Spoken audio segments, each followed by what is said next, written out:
صلى الله على محمد.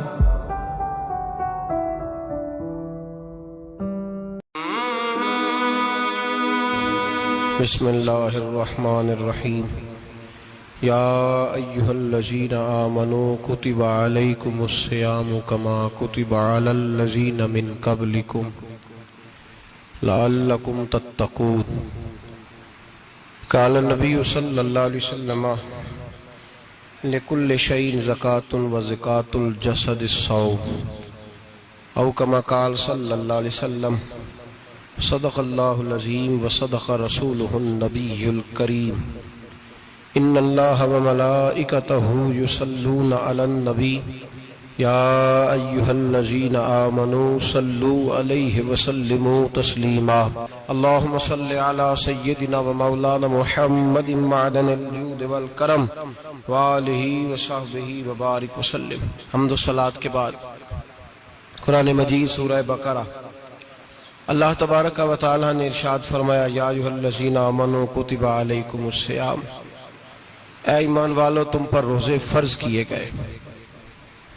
کما کتب علی الذین من قبلکم، اسی طرح جس طرح تم سے پہلے لوگوں پر فرض کیے گئے تھے.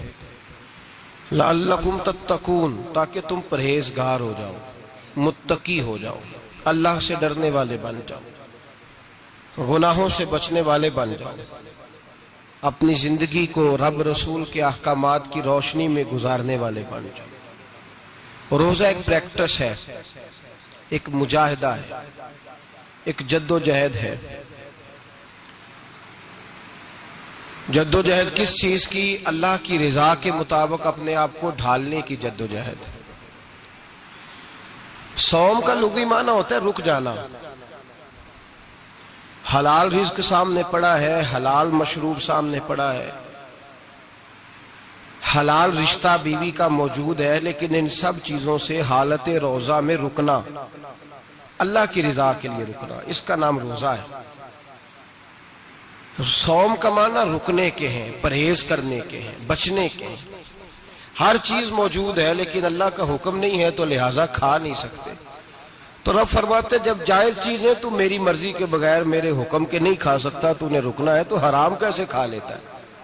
جب جائز چیز کے لیے تجھے حکم ہے، میں کہوں تو کھائے گا، میں کہوں تو نہیں کھائے گا. میں نے حکم دے دیا جائز ہے، روٹی ہے، کھانا ہے، گوشت ہے، تیری فریج میں پڑا سارا کچھ، تو با اختیار ہے، منہ میں دانت بھی ہیں، ہضم کرنے کو ہاضمہ بھی ہے، بھوک کی شدت بھی ہے، پر میری اجازت کے بغیر تو کھا سکتا. روزہ رکھ لیا، اب تجھے حکم نہیں کہ تو کھائے. جب جائز چیز میری مرضی کے بغیر نہیں کھا سکتا تو ناجائز کیسے کھائے گا؟ میرے نبی پاک علیہ السلام نے اپنے خوبصورت الفاظ کے اندر اس مفہوم کو بیان فرمایا. محبوب پاک صلی اللہ علیہ وسلم فرماتے جس نے جھوٹ نہیں چھوڑا، غیبت نہیں چھوڑی، برائی نہیں چھوڑی، اللہ کو اس کے بھوکے پیاسے رہنے کی کوئی ضرورت نہیں. وہ کاہے کا رکا ہے؟ جب کوئی کام تو اس نے اللہ کی رضا والا کیا نہیں.